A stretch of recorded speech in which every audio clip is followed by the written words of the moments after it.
Hi everyone, my name is Moni. And I'm Naveen from Before You Play. And today we're going to be discussing a game that is technically on Kickstarter, but it's a little bit of a different kind of campaign. And it's called Union Station. Yes, this one is designed by Travis Hill and published by New Mill Industries. And Travis Hill has made card rails, and this is kind of a take on the Cube Rails games. And it is, if you're familiar with train games or like 18xx games, it's kind of a truncated, kind of bare bones version of it. There's a stock market element, and we're going to show you how to play it. Now, this game is for 3 to 5 players, and it's exactly what Naveen was saying. It's kind of like a smaller version of a larger train game. You can play it in 30 to 45 minutes. And like we said, this game is on Kickstarter, but it's a little bit of a different campaign. And the reason why is because if you're not familiar with New Mill Industries, they are more of like a homebrewed publisher. They're a small team and they do everything themselves. They hand create the games, they hand deliver them, they do all of the artwork for them as well. And it's very much so a big passion project. Right. And so because of that, their ability to produce, large amounts of games is very limited. And so for this game, they're only going to be selling maximum 1,000 copies of the game. Yeah, and I believe at this time they have sold over 700. Yes. On their active campaign. Yeah, and they actually were initially only going to put out 500, but because the first 500 sold out so quickly, they decided to go for a second wave, which is really pushing their capacity, to put out these games. And so if you miss this entire printing, it's pretty much done. I think That's so, it. yeah. This is the only 1,000 copies that'll ever be sold. And so there's a little bit over a week left in their campaign. And so we wanted to take a minute to tell you about the game, kind of show you how it plays so that if you're interested in it, you don't miss out. And so, of course, we're going to leave a link to their campaign down below in case you'd like to check them out. We highly recommend you do so because this is a fantastic group of passionate individuals that we would like to support. In addition to that, we're going to leave a link to their mission statement if you'd like to learn a little bit more about their company and kind of what they're all about. And without further ado, we're going to get started. Sure. So if you please direct your attention to the center of the table, we're all set up here technically for a 3-player game. It's a 3 to 5 player game, yes, so that's why we have 3 here. So we got 3 minimum. And these are all the players that are seating around the table. Yep. So what we have in the middle here is the board. This is it. It's this. This is a small board. Neat.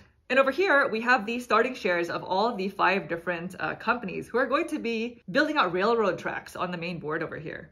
Over the course of the game, players are going to be either buying shares, selling them, or laying track on the board. And this is going to determine the railroad value as well as dividends paid to the different shareholders. And at the end of the game, it's going to be whoever has the most money wins. And so the game starts with an auction phase, and we're going to auction off 1 share of each of the 5 companies one by one. This is going to be a standard auction. The minimum bid is going to be $5, and you're basically going to go around the table until each share has been purchased. Yes, and if you pass, you're out. After you auction off the first share, then whoever won that share gets to start the auction for the next one, and so on and so forth. And so, for example, if I were to win this share for $10, then I would decrease my money tracker, because everybody starts with $30 over here, to 20. And then I would set the starting railroad value for this company at $10, because that's how much I paid for it. And then I would take this share and put it in front of me. And now I'm the proud owner of 1 share of the Burlington Route Company. And so once all 5 shares have been auctioned off, the table might look a little something like this, and then you can actually start the rest of the game. You would move the top card here from the offer deck onto the first share value space over here, because these are going to be the shares that are available to purchase as the game begins. And so on your turn, you can do one of 3 different actions. You can either buy shares, you can sell your shares, or you can lay track. You can lay up to 2 track for 1 company that you own at least 1 share in. At least 1, yep. If you choose to buy shares, the way that works is there are 3 spots here that are potentially going to be holding a share of a company. At the start of the game, there's only 1. You can always see the top of the offer deck, which is going to show the next share that'll be coming up in the future. But say I wanted to buy this share, I would have to pay whatever the current value of that company is. And so in this case, it would be $9, which unfortunately would be all my money. So I don't know if this is the best idea. And then I would take this share, and because it's in the spot that says share value plus 1, I would then increase the value of that company by 1. And so had this share been either here or here, then it would increase further. And after any player buys a share, then you move the top card of the offer deck onto the next available spot. If there is a card here, then that card gets pushed forward, and then you fill in the spot. No cards get pushed past the share value plus 3 mark. So it's not possible for these shares to fall off this track. In addition, whenever a share gets purchased during this buy share action, you're going to take the disc of whatever company that is. And so in this example, it's the blue one. And you're going to move it down on this track 1 space. Each time all 5 discs of the different companies reach or exceed one of these thresholds, then that amount of money gets paid out in dividends to all of the shareholders. And once they reach this bottom space here, then they don't continue progressing. Now this is a special kind of dividend. We're going to learn about the regular dividends in a second. The second type of action a player can take is selling all their shares of one company. So in this example here, this would not be the most ideal thing because I only have one. But let's say I had maybe 2 or 3 of these red ones here, or this white company disc. I would sell all of them out at the value that is listed here. So in that case, let's say I had 3 of them. I would sell all 3 for 12 each for 36, and I would claim the $36 here. And then I would actually tank the company's stock value by 1 entire row. It can never go below this row here, so they would then remain at 6. It can really never go below $5. That's right. So that is always going to be the minimum value. But those shares, it's important to keep in mind, are out of the game. Yep, they're out. So they're just completely unavailable now for the rest of the game. Yep. And the third type of action is laying track. And of course, this is a cube rails game, so we are, we want to lay some track. And so the way that works is each company has a destination city. And the 5 destination cities are all on the perimeters of the board. The starting city for all 5 of these companies is the perimeter of Chicago. And so on your turn, you can lay up to 2 track for 1 company. And so since I just purchased my first share of the blue company, let's just lay track for them. Sure. So if I were to take this action, I would take 2 discs. I would have to start adjacent to Chicago. And so my destination city is Minneapolis. So maybe I'll go here because as you'll see in a second, these gold spaces are nice. And then I'll just go right there. It's important to note that only a maximum of 2 discs can exist on 1 hex. And so that's going to be maximum 2 companies that are intersecting. It's a small map. So, and one of the main purposes of laying track is to increase the value of your company.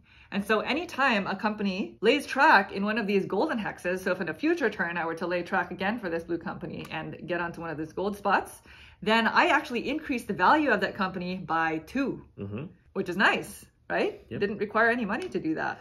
And then maybe I'd place a second track right there. And it's also important to note that when you lay track, it's always got to be adjacent to one of the tracks that already exist for that company. You can also pass through other cities that are not your destination city. And so if I were to somehow get my track to go this way instead, heading up to Minneapolis, and I were to lay a track on top of Des Moines, then I would increase the value by 3. Now, once my company reaches its destination city, then you can no longer lay track for that company and you increase the value by 5. So that is the most lucrative of value increases, but now that company is done laying track. And after somebody takes the action of laying track, you're going to end your turn by increasing or adding more shares to this pool here. So just kind of conveyor belting it all the way down. Again, you'll never push off of this number right here. And the very last bit here is this railroad value track. We've been increasing the value of the companies, over the course of the game.